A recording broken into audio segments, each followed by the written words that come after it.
এই পুকুরটাকে আমি যখন ছোট ছিলাম তখন এই পুকুরটাকে অনেক সুন্দর ছিল, আর অনেক বড় ছিল, অনেক মাছ ছিল। এখান থেকে মাছ ধরতাম আমরা, যখন ঢাকা থেকে যখন গ্রামের বাড়িতে আসতাম খালা বাড়িতে, তখন আমরা এই পুকুর থেকে মাছ ধরতাম। আর এটা হচ্ছে একটা বাগান।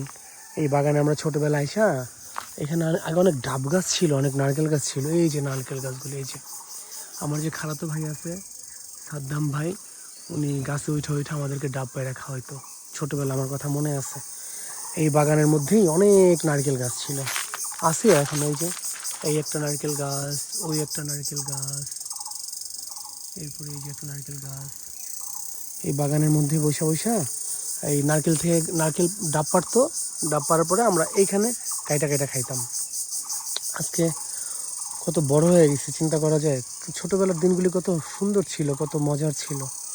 ঢাকা থেকে আসলেই খালা বাড়িতে আসতাম দৌড়ে, আইসাই ডাব খাইতাম, ঘুরতাম, এরপরে এই পুকুরে গোসল করতাম সবাই মিলা।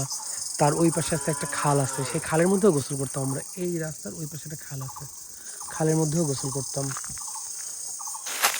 এগুলি এখন সবই স্মৃতি, খুব মনে পড়ে দিনগুলি, ছোটবেলার কথাগুলি। সে আগের মতো এখন আর নাই।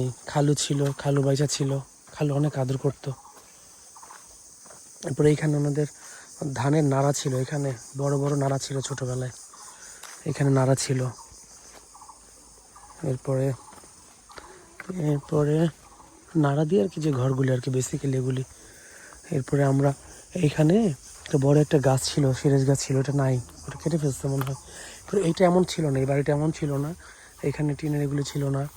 এখানে বড় একটা উঠান ছিল, উঠানের মধ্যে এখানে ডোঙা করে ইয়া করতো, রড জাল দিত, এরপরে ধান মাড়াইতো এইখানে। এই উঠানে, এত বড় উঠানে, এই যে উঠানে